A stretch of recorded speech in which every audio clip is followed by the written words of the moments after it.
Inspiring, motivational, mind building, so phenomenal, spiritualizing, talk, manifesting you. Truth at last.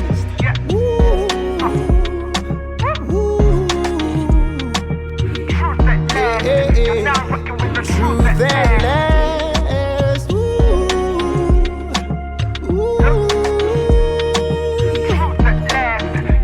It's the truth at last. How to navigate it and to become a success there.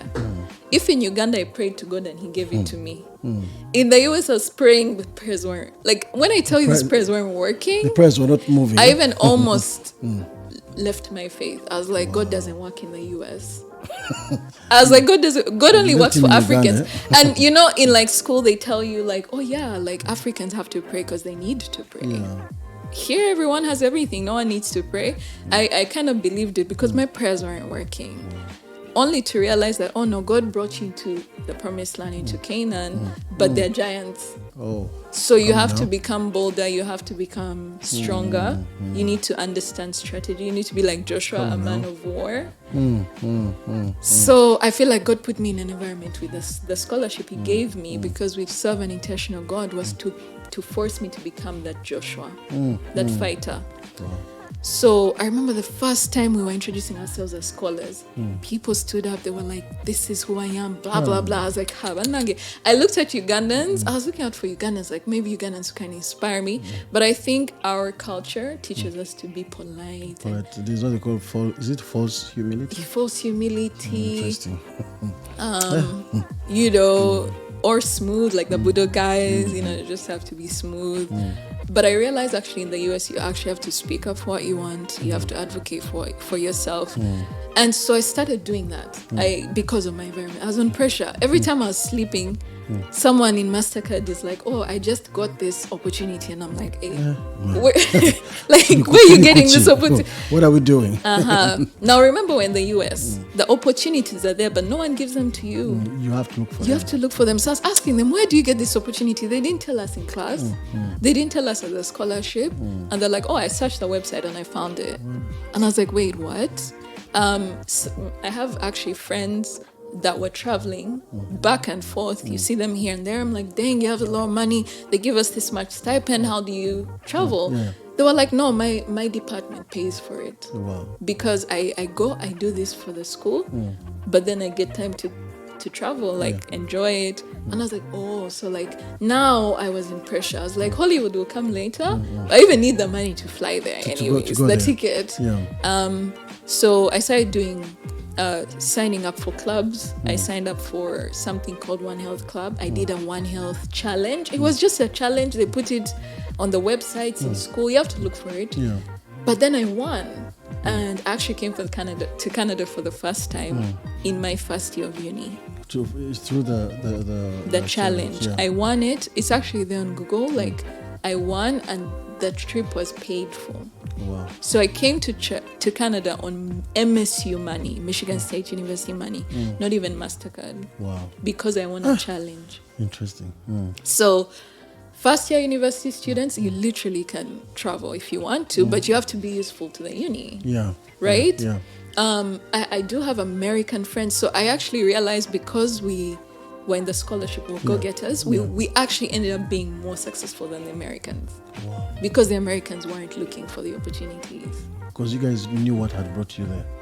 Some people knew and they affected us. By God's grace, yes. So second year, there was across the university, they were like, oh, we're looking for international students to write their story about their experience at Michigan State so far. And there's a prize of $1,000. Now, at the time, $1,000 to me was like, hey, as a Ugandan, I was like, I'm going to go back and buy land. I'm going to build my mama house. Like, I was like, so I wrote my story. And this story was actually very simple. It was about how Michigan is snow. So I was like, about how I came and it was cold, but I was seeing people in shorts.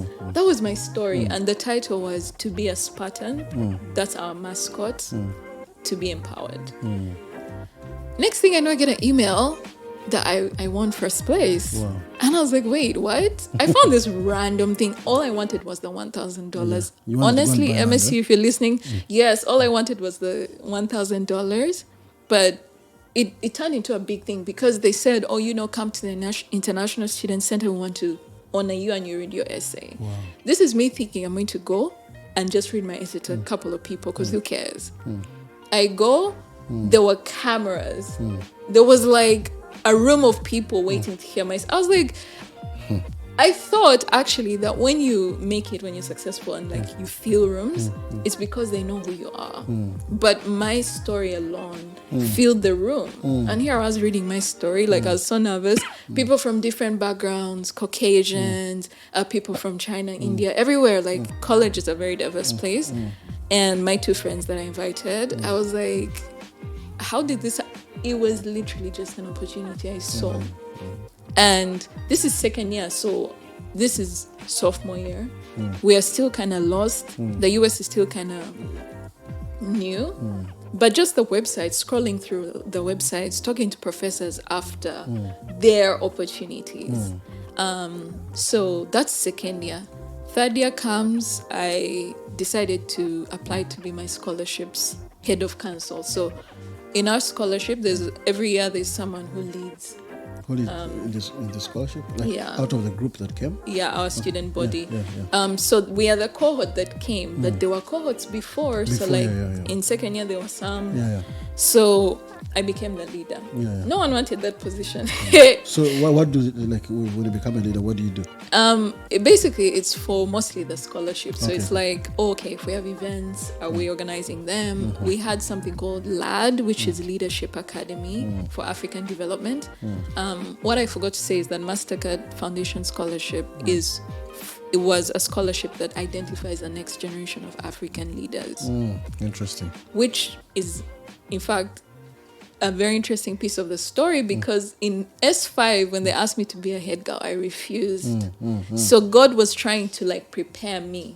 So I didn't have to suffer in the US, but because I was unserious in Uganda, even when I got the dream, I didn't know how to be a leader. Yeah. But for now, I had started like accepting, right?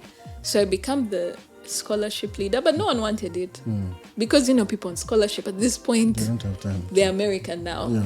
People are like playing basketball. But I took it. No one wanted it. I didn't want it as much, but I was like, you know what? Let me just serve. Yeah. In 2020, we get an opportunity to go to Ghana, and only the leaders go. Wow. So I was like, wait. Wow. Okay, so I go to Ghana. In Ghana, I meet this lady called Natalie. She's the head of the MasterCard Foundation there. And I was like, wait, I am meeting big people just because I accepted to be the prefect. No one wants to be the prefect, right? And that kind of changed my life. She gave me her number. There was also another opportunity where we had to meet the head of the African Development Bank. Interesting. And I think they invited only 5 scholars, but because I was a leader, they invited me. So I was in this room with this man, and I was like, how am I here? Accepting opportunities.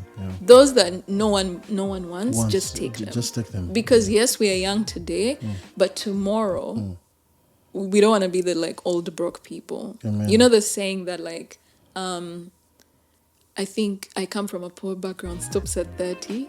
At 30 now you're the background. And that's not to discourage anyone. Interesting. That's not to discourage anybody. I want you to say it again. I come from a poor background. Yeah. Stops at 30. Yes. At 30, you're now the Oh background. my God. Interesting. You're now the poor or successful background. I wonder how many friends of mine are now in the background.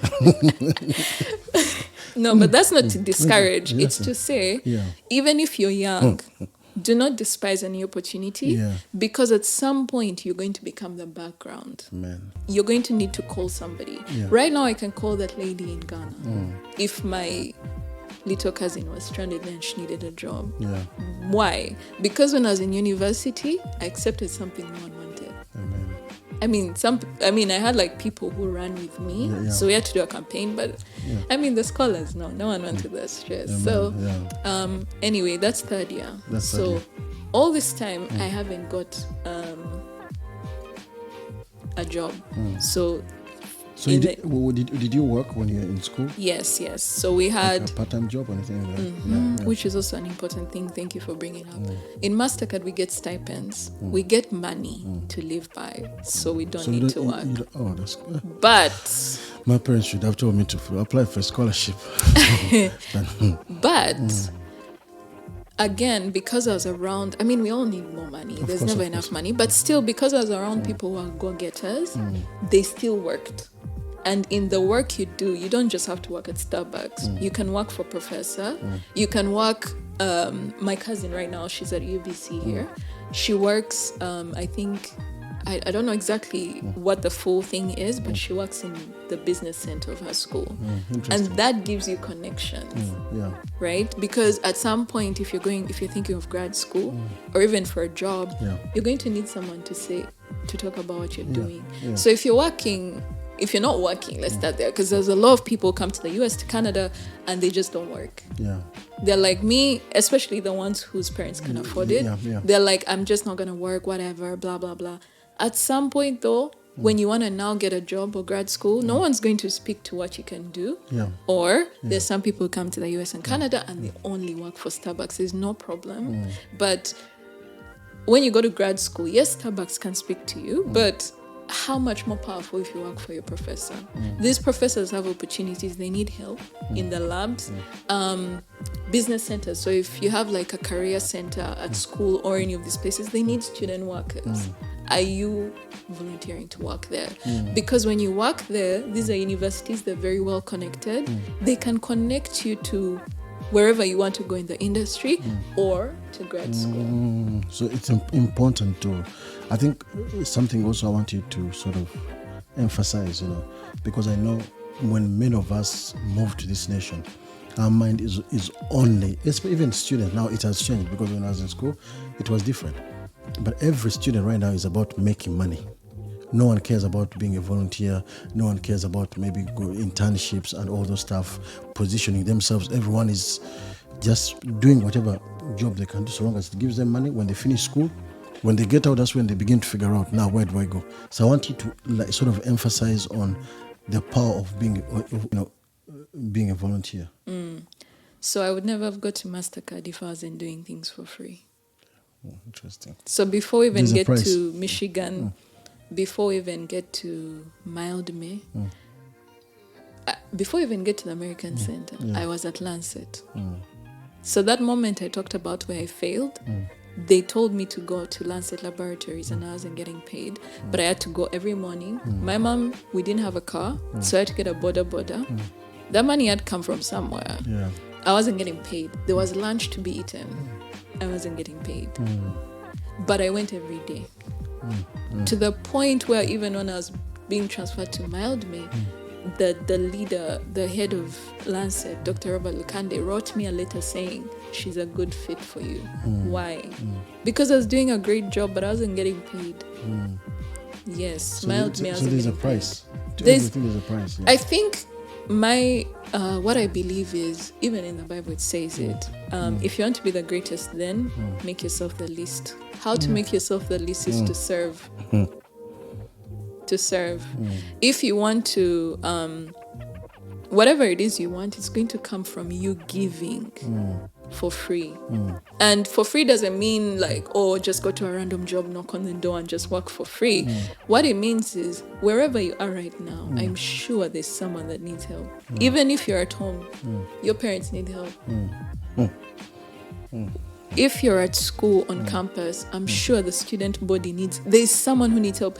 Even here where we're at right now, there's something that needs to be done. That's true. So I believe in working for the God who sees me in the secret and not necessarily man, because all the things I was doing, God was actually preparing me. Amen. So if I had rejected volunteering, if I had rejected going and doing, for example, my cousin, my sisters that come below me, I don't know, maybe they'll have an opportunity to talk to you. They all saw how I got here and they started volunteering more. My cousin right now is called Ashton. He's 18. He's a cool dude. But he went to Namuongo and he provided water. He saw some children drinking dirty water from in their house in Muyinga, and he was like, I have to do something about it. And he made a natural water filter system. He got together with people like engineers and blah blah blah. His dad connected him. So for rich kids, even you can volunteer. In fact, you should volunteer more, right? Because your parents are connected. And he went to Namongo, and now they have a filter system. But that made him president, where he's at right now, at Aga Khan. He's in Aga Khan, Mombasa. He could have been another rich kid, another number, but he's president because of service. So I believe that if you want to be the greatest, make yourself the least. Interesting. Serve. And there are many places serving Uganda. Yes. Amen. So now you go to your last year. Was it? So you did 4 years or 3 years? 4 years in the US. So you're in your last year now. So how are things now in your last year? So this is the year that I get Microsoft.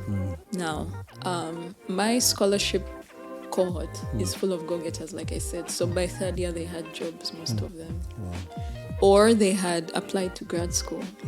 But remember, I carried with me a failure mindset from Uganda. So it's important to change your mindset from Uganda and just know your classes weren't that easy to go through. And I did psychology and leadership of organizations, but I was still struggling. And I, like social life, I went through some things in college. So senior year, which is that last year, I was very stressed out. I wasn't sure what I want to do. Now pressure is coming because it's like, oh my gosh, you're going to graduate, and then is it back to Uganda? Is it back to a rich man's story? Going back. It's like, but I had done all these different things. And I will talk about the time when I did an internship in Uganda, and I talk about Microsoft. But so senior year comes, people have jobs, people are like, oh, I got into this, I'm like, Jesus Christ, I knew it. I was never supposed to be here. I was a failure, whatever. I did psychology, so I was like, people are like, oh, psychology, you can become a rehabilitation counselor for the youth. Not to say I couldn't do that, but this was life or death. We're from Uganda. We need money. Right? So this is not the volunteer era, right? I was like, man, what am I going to do? Where am I going to start from? But in my scholarship, they taught us about LinkedIn. So they encouraged us to start a LinkedIn. I had my LinkedIn since Uganda, by the way. I just never used it. So I was like, let me go on LinkedIn. Because one of the scholarship talks I attended, they were like, in this world, back in the day, to connect you to anybody, you needed to know somebody, right? It's true today as well, but to maybe 5%. Because on LinkedIn, you can even connect with the head of Microsoft if you want to. So I was like, at this point, I did psychology.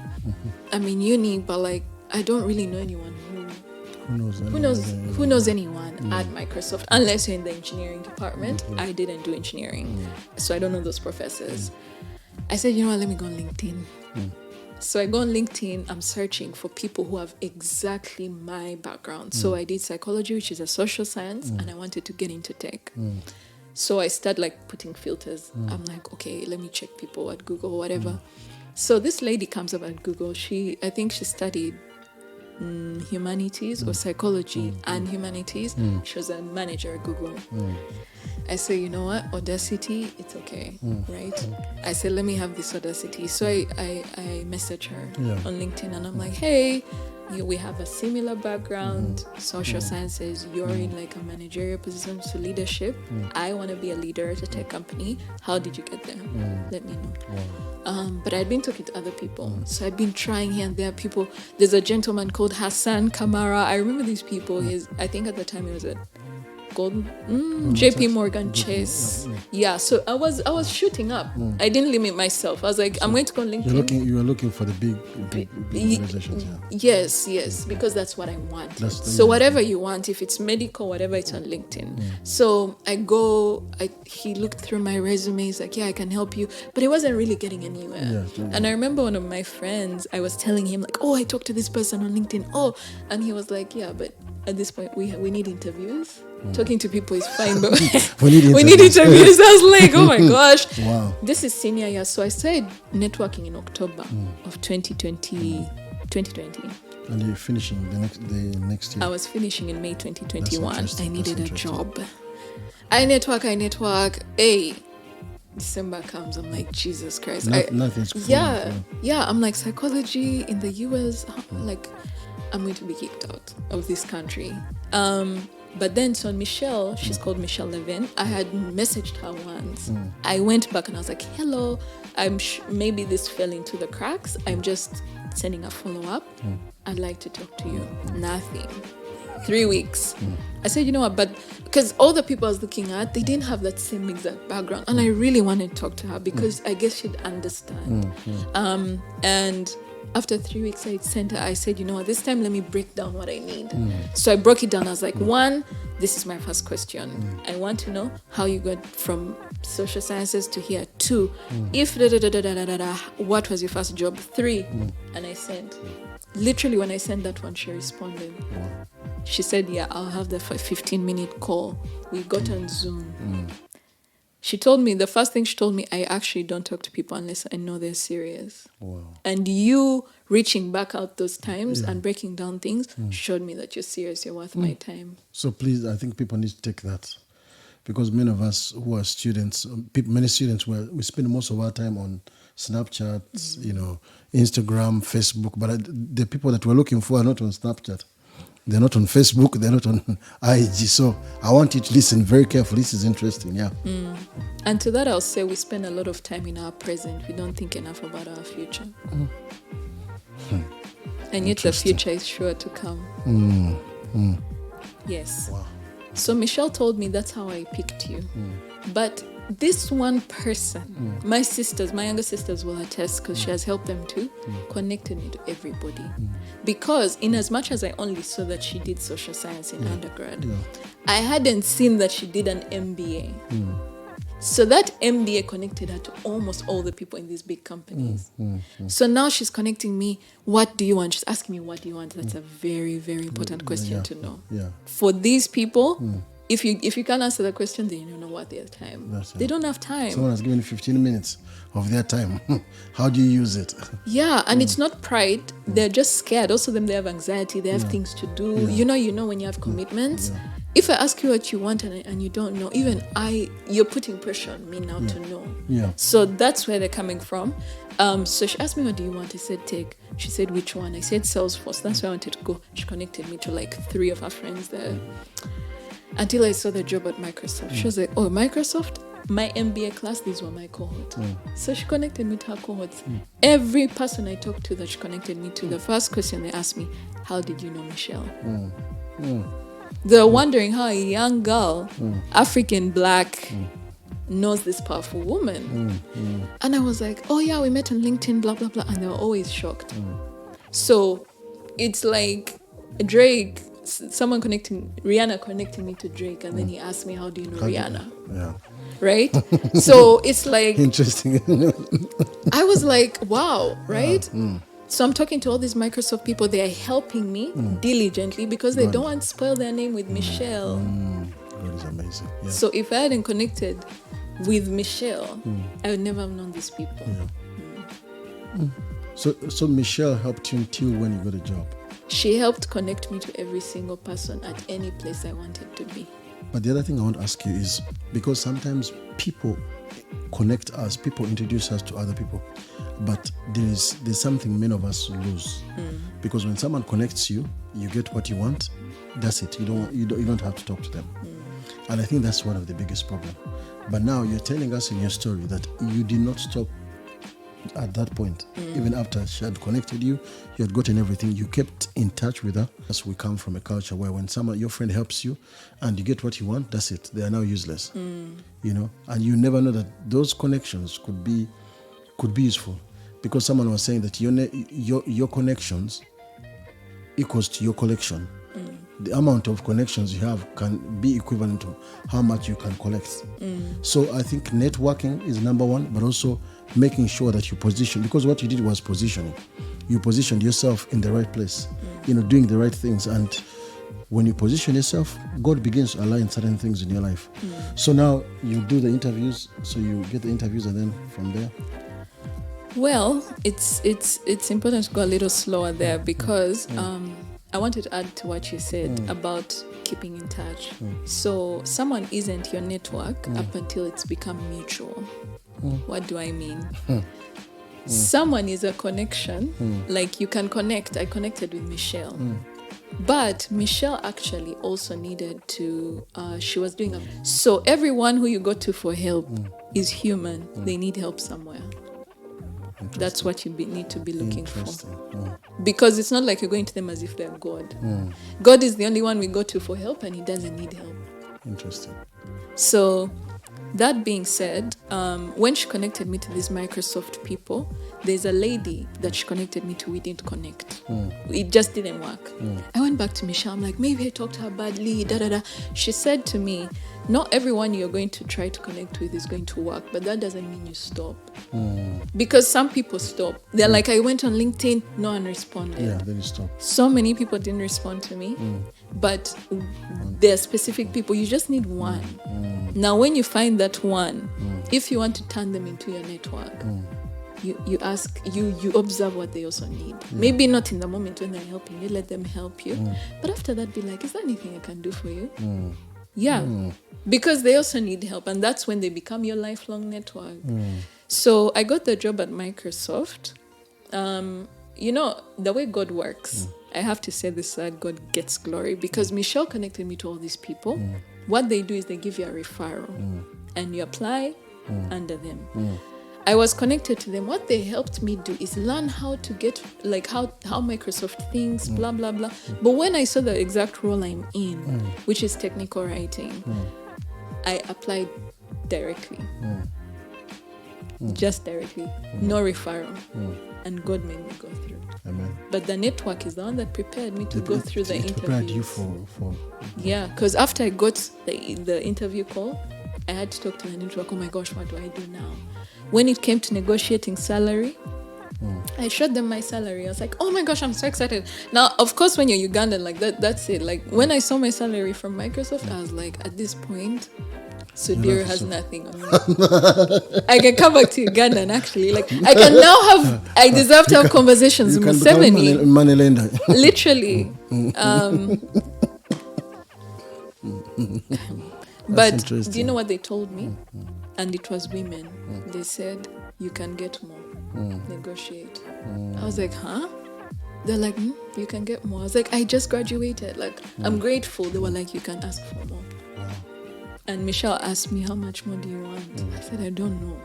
But you see, I needed people. You needed people to help me go to that next step. That's true. Yeah, because sometimes you get something and it's too good for you from where you, with your background, but you're in a new country, in the promised land, there are giants. You can't just eat, like, it. You need more. So I negotiated because of the network. Wow. And then I got into Microsoft. So you now work as a tech writer? Yes. So, like, what do tech writers do? That's a good question. They do actually many things, but how I like to describe what I do is I write, when you go to Microsoft Learn or documentation, to know how to use Microsoft products, or to take a certification. You want to be a cybersecurity expert, you want to be a software engineer, the steps you go through, you write those. So you're one of the people that write those? Yes. Interesting. The learning paths and everything that you have to take, we write them. So as we come to a conclusion, I know there's someone who's going to watch this and they don't even know where to start from. Because sometimes they hear your story is powerful, but they don't even know, where do I start from? I'm inspired, but I want you to look in the camera and speak to that young person wherever they are, whether Uganda or Canada or America, where they don't know where to start from. They have this vision of maybe working for JP Morgan or Goldman Sachs or Microsoft or Amazon, all those big, but where do they start from? So I want you to speak to that person who's watching, that maybe they don't have the best of grades, but they have listened to your story. Maybe people have, even the people around us, they can put you down. But I want you to speak to them and give them a word that will encourage them. Okay. So the beauty of this, they say save the best for last, is you're watching this. And you always have to start where you are. Because where you are, there's actually plenty. If you're watching this, that means where you are right now, you have access to this story, you have access to us. You can go on Instagram, you can DM, you can reach me on LinkedIn. You've heard all these things. But especially if you're in North America, right? Even if you're in Uganda. But if you're in Uganda, the best for last for me is I did an internship in 2019 in Uganda. So I came back to Uganda, summer holiday. Yeah. I was enjoying Uganda for sure, but like that volunteering piece, I was serving at a hotel in Bugolobi called Athena Hotel. And the way that actually came about is my mom and I and the owner, we were having lunch. No, it was actually dinner. And my mom, I noticed that the waiters and waitresses weren't, the waiters and waitresses weren't serving with a smile. They weren't being hospitable. And I was like, this is a young hotel. It's pretty new. This is going to kill customer service. So the lady told me, come in and show them what you want them to do. And I came in I had an internship in Uganda at the Infectious Disease Institute. I had to be there at 8, but I came at 6 a.m. every day in my summer. When I was interviewing for Microsoft, 4 out of 5 of my interviews asked me about that Kampala internship I was doing. So for those out there who think, like she's probably at Microsoft because she went to the US, like she said at the US, duh. Actually, at Microsoft, what they're asking me most about is a solution that I was giving to a Ugandan business.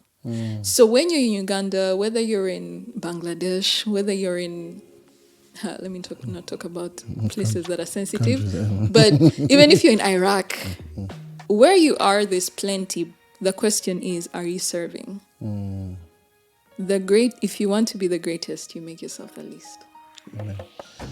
Thank you so much. Thank you so much, Natalie. And I think even just sitting down with you, I've just learned a lot of things from you. And if anyone has any question after watching this, you can get in touch with us, and then Natalie will be able to answer some of those questions. But thank you so much for always supporting Truth at Last. Until we meet again, God bless you.